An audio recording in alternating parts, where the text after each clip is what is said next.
Welcome to Daily Overdose. When you're getting ready in the morning, when you're exercising, or when you just need a little boost, download Mindset and listen to your favorite motivational speeches while getting ready for the day.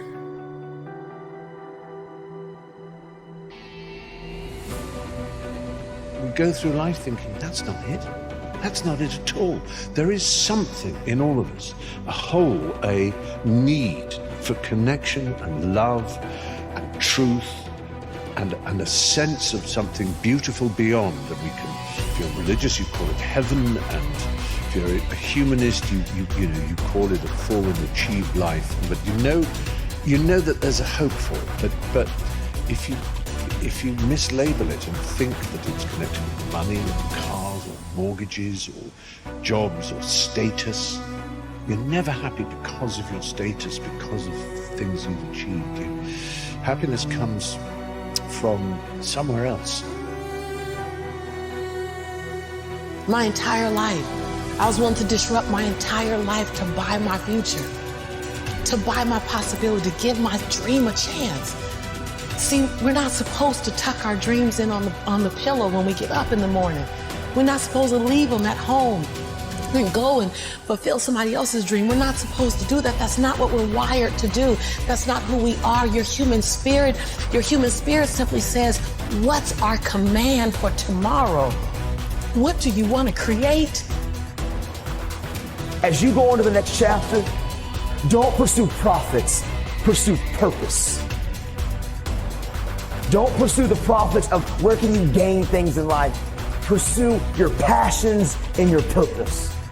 Because what happens is, a lot of times we go on to college or we go into the next chapter and we're only seeking gains. We're only trying to find out what we can get. Where can we find profits in our lives? You need to take time to figure out your why.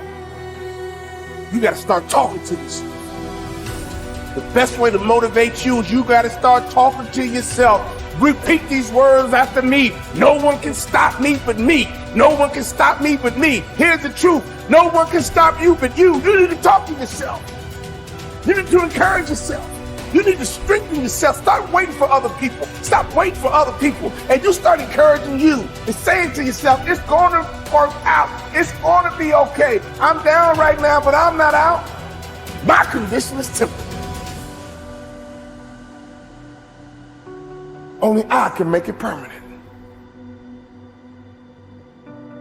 I'm not worried about you being down. I've been down myself. I'm not worried about you being down. You've been down before. We all been down. It's nothing new. But that out is what I worry about. Out means you gave up. Out means you lost hope. It's okay to be down, my friend. It happens to all of us, but it's not okay to be out. Don't you ever give yourself permission to be out. You may be down, but you're never out.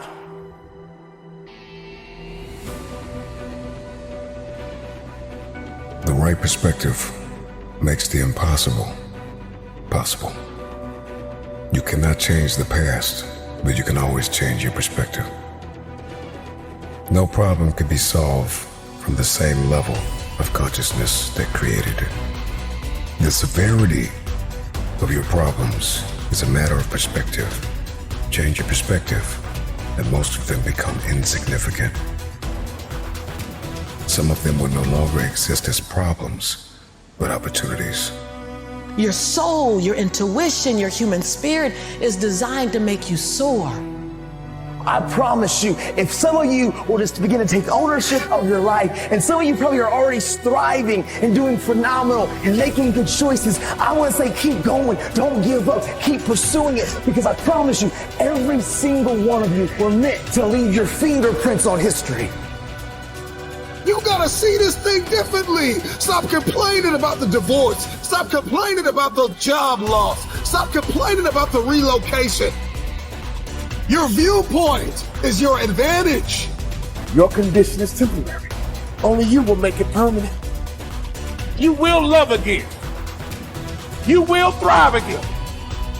You will smile again if you give yourself permission. You will win again if you give yourself permission. You will breathe again if you give yourself permission. You will hope again if you give yourself permission. You will dream again if you only give yourself permission.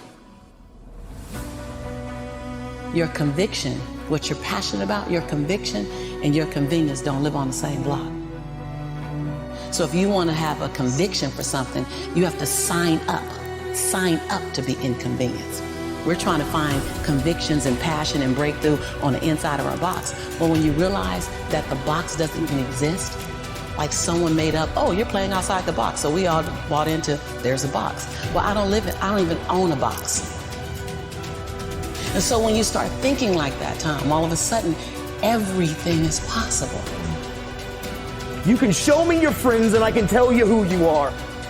Who you surround yourself with is going to affect you. Like it, love it, or leave it. If you're surrounding yourself with people who are not about the right and who aren't trying to pursue dreams and goals and the same aspirations and the same motivations and dedications and determinations as you, you will be affected. Who you surround yourself with matters. It's the compromise that I care about. We don't ever have to compromise ourselves. I promise you, from the front, the back, the left to the right, every single one of you in here, man, you were born to leave your fingerprints on history. You can achieve and become absolutely anything. I mean, teachers and doctors and actors and athletes and entertainers and musicians and radiologists and cardiologists and cosmetologists, social workers. I'm telling you, anything that you want.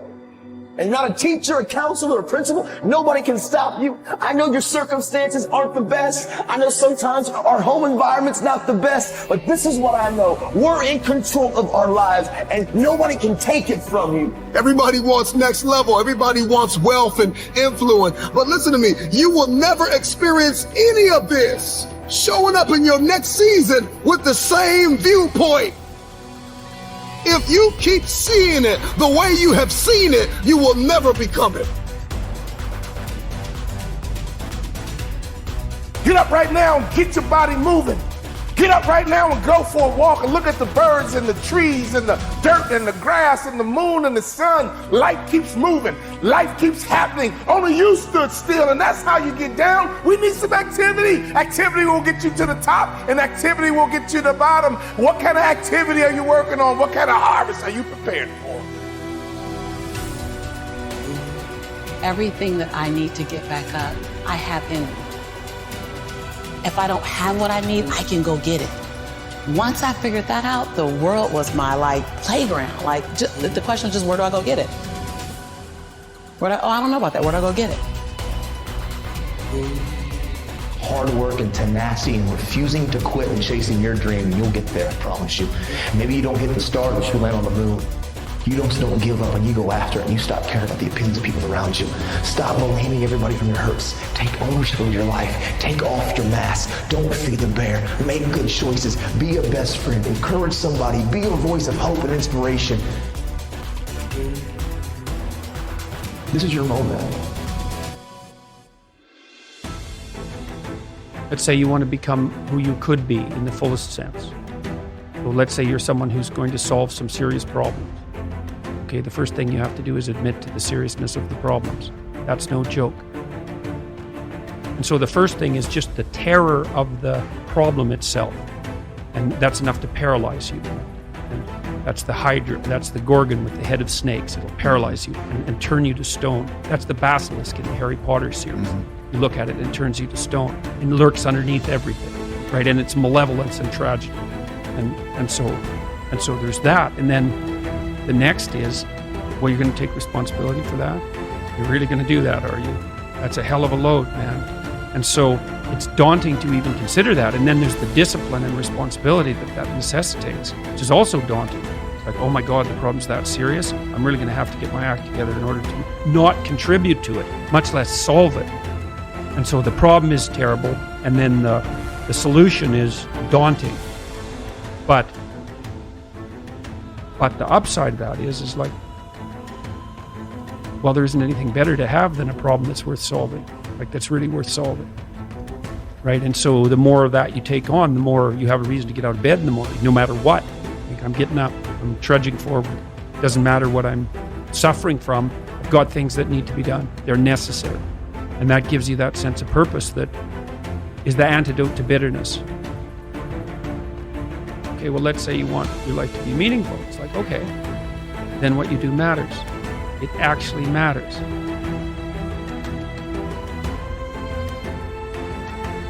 So that's an interesting thing. Well, so let's say you go over your past with a fine-tooth comb and you decide you're going to take responsibility for everything that you did that was wrong and everything that you failed to do that you could have done that was right. Like, does that change the world? It's like, depends on how thoroughly you do it. You might say it changes the world like nothing else possibly can. And I think that that's actually right. You have to allow yourself a certain latitude for error. And that's a useful thing to know too. One of the things I tell people when they're trying to develop a vision for their life or an implementable plan is make a bad plan. Make the best one you can, but don't get obsessive about it. It's like, make a plan, implement it. You'll figure out when you implement it why it's stupid. Exactly. And then you can fix it a little bit. Compare yourself to who you were yesterday and not to who someone else is today. It's the same basic idea, right? Is that you have to get your markers for success right, because otherwise you can end up in the situation you described, which is that, like, there's always people out there who are doing far better than you on pretty much anything you want to imagine. And if all you're doing is seeing yourself in their reflected light, let's say, then it's going to be pretty damn dismal. But it's not a good comparison, because you shouldn't just compare. Well, first of all, there's danger in just comparing yourself to others, period, because they're not you, and God only knows what struggles they had to undertake to get to where they were, or what burdens they're currently carrying that you're not aware of. You just don't know any of that. But you can certainly contrast yourself with yourself. And that's a lot better. It is the only way. Well, it's also the only way of really measuring anything approximating proper improvement. You can actually tell when you're a little better than you were yesterday. Right. So, and you can actually do that. That's another thing that's so interesting about it, is that you can actually make yourself a little better in some way, pretty much, well, I don't know if it's at every moment, but you can certainly do it every day. It's funny. I mean, obviously, if you have a problem and you think about it, you can think up a solution. And it's not obvious how you do that. I mean, it's not like how you're manipulating your neurons or something. Mm-hmm. It happens of its own accord in some sense. Like, you can participate in it, I guess, and you can interfere with it, and it seems to take a certain amount of willpower, but it still all happens mysteriously behind the scenes. One of the things that I've been there's lots of different ways to interpret the world, and you can maybe even make a case that there's an endless number of ways to interpret the world. And the problem with that is that it kind of disorients you in terms of what you should be doing. But just because there's a very large number of ways to interpret the world doesn't mean there's a very large number of productive, meaningful, and sustainable ways to interpret the world. And one of the things you do have to do is figure out how you conduct yourself today so that you don't upset the apple cart in a week or a month or a year. And so, what you do in some sense psychologically is you admit to yourself that your current frame of reference is faulty, and then you start opening the door to a different kind of thinking, which is more creative thinking. It's more lateral thinking. Saying, well, I'm wrong, but that's not necessarily a problem, because I could be right if I thought some other way. Well, that's great. Often it works. Yeah. There's almost no end to the utility of trying to figure out which ways that you're wrong. Yeah. Because there's lots of them. And every time you discover one, then you don't have to be quite so wrong anymore. That's a really good deal. Yeah. The day is like a page in a book. Of course, there's many pages in a book, but the page repeats. And so one of the things I often had my clients do, I'll tell you a little story. I had one client who was spending about 45 minutes a night fighting with his young son about when to go to bed. And so, they weren't having a pleasant time of it because it was just a constant battle. And that's common. Like, it's very common for parents of young children to be locked in a battle that occurs day after day. Sometimes it's around eating, sometimes it's toilet training, sometimes it's general behavioral issues, sometimes it's bedtime. So we did some arithmetic. It's like, okay, 40 minutes a day. So that's 280 minutes a week. So that's, let's say, 5 hours. It's 20 hours a month. It's 240 hours in a year. That's 6 work weeks. That's a month and a half. You're spending a month and a half of work weeks doing nothing but fighting with your son. What makes you think you're going to like him? Right? Well, and you think, well, it's only 40 minutes a day. It's like, don't fool yourself. Anything that's every day is a significant percentage of your life. Because you're awake, let's say 16 hours. 5 of those hours are basically maintenance.